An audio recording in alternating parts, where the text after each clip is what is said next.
Assalamualaikum warahmatullahi wabarakatuh dan semangat pagi. Pada kali ini kita akan membahas tentang perseroan terbatas. Ini merupakan materi dari pelajaran akuntansi dasar kelas 10.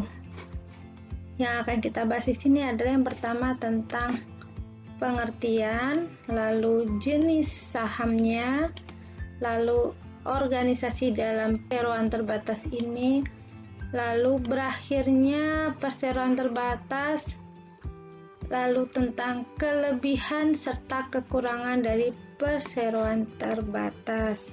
Jadi kita akan bahas satu-satu. Pertama kita akan membahas tentang pengertian.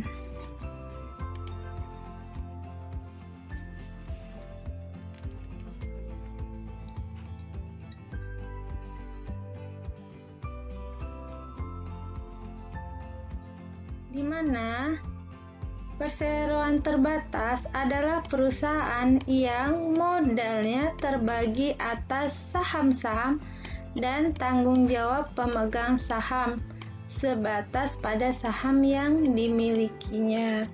Jadi, jika orang yang mempunyai tagihan terhadap perusahaan tidak langsung dapat menagih kepada para pemegang saham. Jadi kalau ada tagihan tidak bisa langsung ke pemegang saham, melainkan kepada perusahaan. Semua itu diatur dalam Undang-Undang Nomor 1 Tahun 1995.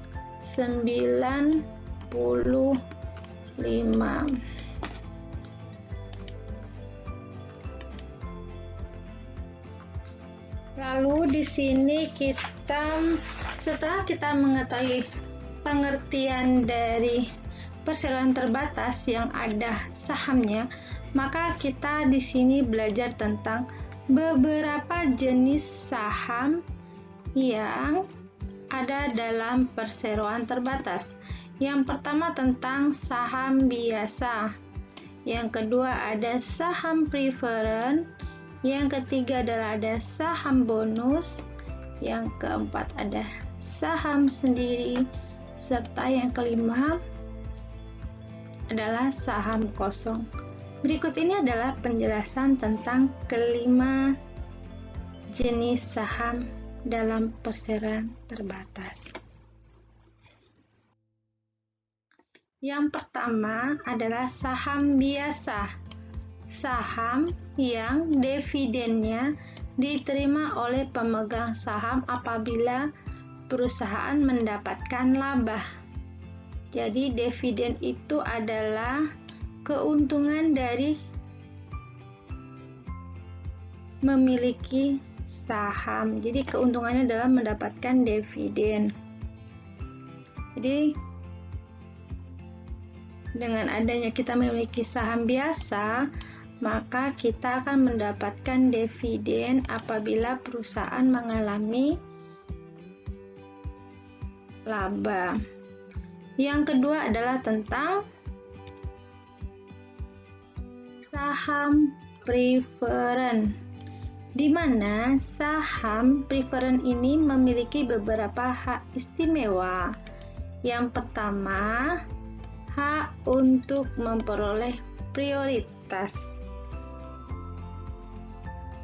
Yang kedua adalah hak untuk mendapatkan pembagian dividen secara kumulatif, yaitu untuk mendapatkan dividen pada setiap periode.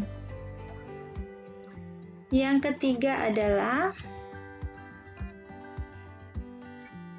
ini adalah tentang saham bonus, di mana saham bonus ini adalah saham yang diberikan oleh perusahaan pada pemegang saham secara cuma-cuma.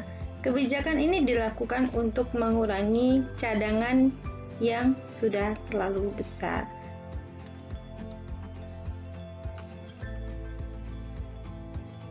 Keempat adalah saham pendiri, di mana ini adalah saham yang diberikan kepada pendiri secara cuma-cuma karena jasanya yang telah mendirikan perseroan. Yang kelima ini adalah saham kosong, di mana ini adalah saham yang dimiliki kembali oleh perseroan dari pemegang saham, lalu disimpan kembali sehingga tidak diikut sertakan lagi dengan pemodalan perseroan. Berikutnya kita membahas tentang organisasi perseroan terbatas. Yang pertama adalah pemegang saham, di mana pemegang saham merupakan kekuasaan tertinggi dalam perseroan. Tadi di slide sebelumnya kita sudah membahas jenis-jenis dari saham. Nah, mereka memilih direktur untuk mengelola perusahaan pada pertemuan tahunan. Selain itu, direktur mereka juga memilih akuntan publik untuk mengaudit laporan keuangan. Lalu berikutnya adalah Dewan Direktur. Dewan Direktur ini merupakan perwakilan dari pemegang saham. Mereka mempunyai kekuasaan akhir untuk memimpin urusan perseroan dan menentukan kebijakan umum di dalam perseroan terbatas. Yang ketiga ada manajer, lalu yang terakhir ada Dewan Komisaris. Dewan Komisaris ini bertugas untuk melakukan pengawasan secara umum atau khusus sesuai dengan anggaran dasar perseroan serta memberikan nasihat kepada direksi.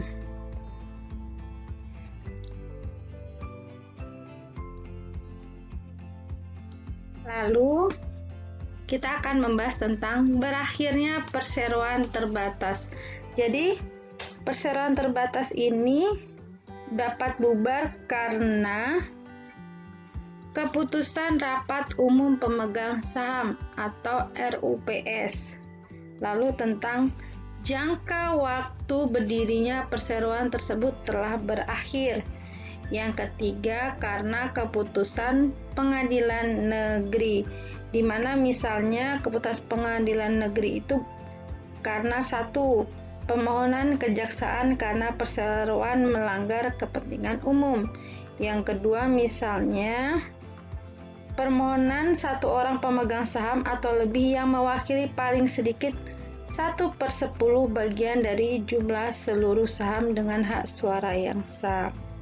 Lalu misalnya yang ketiga tentang permohonan pihak berkepentingan karena adanya cacat hukum dan dalam akte pendirian. Yang keempat tentang permohonan direktur karena perseroan tidak mampu membayar hutangnya. Semua itu diatur berdasarkan pasal 114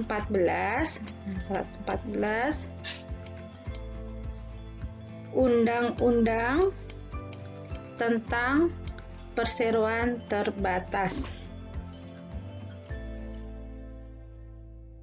Berikutnya adalah tentang kelebihan dari perseroan terbatas. Yang pertama, adanya pemisahan antara pemilik dengan pengurus perseroan, sehingga dapat ditempatkan seorang profesional untuk mengurus perusahaan.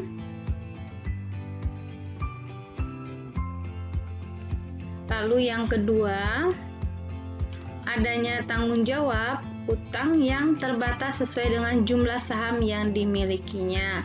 Yang ketiga, relatif lebih mudah untuk mendapatkan pinjaman dengan nilai nominal yang lebih besar.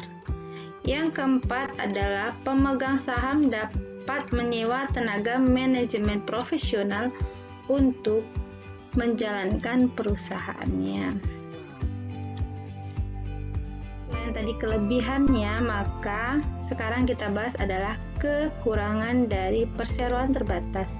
Yang pertama, rahasia perusahaan kurang terjamin karena semua kegiatan perusahaan harus dilaporkan kepada pemegang saham, terutama yang bersangkutan dengan laba perusahaan. Yang kedua, adanya keterbatasan dalam jenis-jenis bidang usaha yang akan dijalankan. Umumnya bidang-bidang usaha yang dijalankan oleh PT ditentukan oleh izin yang dikeluarkan serta peraturan-peraturan yang berlaku. Yang ketiga adalah pemilik saham minoritas dikalahkan oleh pemegang saham mayoritas. Nah, jadi kalau pemegang sahamnya suaranya lebih banyak, maka yang suaranya sedikit akan kalah dalam mengambil keputusan. Yang keempat adalah sistem pajak yang menyebabkan seorang pemegang saham membayar pajak ganda. Misalnya, di sini adalah pajak atas PT itu sendiri, dividen yang diterima, serta pajak individunya. Demikian kita telah membahas tentang perseroan terbatas. Terima kasih atas perhatiannya. Sampai ketemu di video berikutnya. Tetap semangat di dalam pembelajaran secara daring. Wassalamualaikum warahmatullahi wabarakatuh dan tetap semangat.